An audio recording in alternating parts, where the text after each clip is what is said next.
So here we are. Here we are in Evansville, Indiana. We're now in a large venue, community center, exhibit hall of our convention center. One of the things I always want to say is what we've done is not necessarily a model that everybody ought to do, because what I'm seeing is a lot of creativity in the United States and other sites. What I'm seeing around the world and other places like this is we're all doing some things different. But I would challenge you to ask yourself, what's a lid? What is stopping you from growing and making a larger difference with the GLS? And that's what we did. We were a host site as a church. We were just dieseling along, and we were making this thing happen every year. And we had our nice crowd of a couple of hundred, and frankly, looked like we could keep doing that forever. But that wears on you after a while, because you know this thing has more power than that. So we moved it to a convention center, but there was a journey, and here's the journey.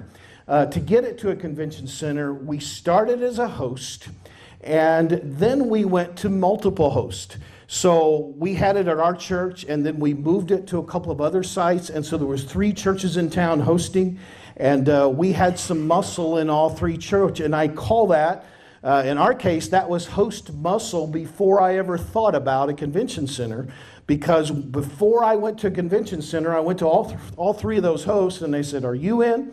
Are you in? Are you in?" And then once I knew we had the muscle and everybody was in, I wanted to be sure before we moved it to an independent venue, because I wanted ownership. And we got that. And that allowed us to launch strong, that allowed us to move strong. And I asked every site that we had, if you had 200 or 300 at your site, I want all 300 to show up at the convention center next year. So 2 years ago, we moved from host to a convention center, and we've been in it now. This is our 2nd year there. Now, when I say host, and this is something that goes back that Gary shared around the world, that we call a host somebody who genuinely owns it, and we say, and you've probably heard me say this, we say they own it in 5 ways. And I would, even if you're at a convention center, I always ask myself, and with those 3 hosts, I'm still challenging these owners, these churches that are core owners in our big convention center, I'm asking them to think about these 5 areas. First of all, to put it in their calendar, and we say all the time, there's Christmas, Easter, and GLS, and I'm always fascinated when it's not in people's calendar. It needs to be a part of the calendar. It needs to be a part of the ministry cycle, and that's a very important part for a church. Again, if it doesn't get in their calendar, it'll get squeezed out pretty fast.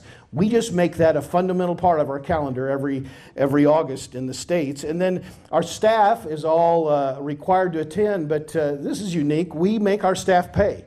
And I do that. I'd rather give them a $100 raise and have them own it than, now I would never keep staff out, but I want to be sure our staff goes, but I want to be sure they have skin in the game, and I want to be sure they're not texting and checking out other things and doing so. Our staff pays and attends, and 100% of our staff pays and attends. I've never attended a summit I didn't pay for. I've always paid to attend, and I do that because I want to be a player with everybody else in that room. That's just the way I want to do it. I believe it's important to be players, just like the people that you're inviting to be a part of it. And then as soon as it's over, our staff debriefs, usually for a half day or so. We actually go around the table and we say, what did you hear? What did you learn? What did you hear God saying? We go around the table, and we have, over the last several years, we have seen major initiatives, major moves in our church because of those debriefs, because our staff was all in the room, not just 1 or 2 telling us what happened. The whole staff was in the room, and we've seen major things happen in our church as a result. In fact, McChesney, I don't know if you're Chris McChesney, he talked about WIGs, wildly important goals. For me, that was almost a year and a half ago, 2 years ago. We have had a meeting every Tuesday morning for 30 minutes at our church with our teams around our WIG. We have plodded along, and we have seen remarkable progress on something that was our wildly important goal. Would never have happened except we attended and we debriefed and we said, what do we need to learn? What do we need to apply? We do that with our staff. Thirdly, we do it with all our leaders. And as Gary said, we talk about people of influence. We say in our church, anybody who has anybody under them is a leader. I don't care if you're a deacon, an elder, pastor, or if you're the nursery captain or usher captain. Everybody that has anybody under them is a leader. And it's a part of our church that everybody that's a leader attends the GLS. And then we do what we call cascading debriefs. So after the summit, we're asking our leaders, did you talk to your teams? Did you interact with your teams? Did you share some of the things? What did you see at the summit that you can apply to your ministry, the area that you work in? We are constantly trying to debrief those leaders. Then the fourth and fifth one are pretty major as we move on into this discussion. We made GLS a part of our local ministry. And part of what is essential to a city movement is mining what's happening locally. And we were wanting to do things as a church. We were doing some things in some neighborhoods. So we figured out early on how to integrate that into GLS. And some examples is, I remember for a couple of years we would have lunch on the campus, but during the summit we would have lunch together, and we would do a panel, and we would have the mayor and a school principal and different people in and talk about neighborhood development.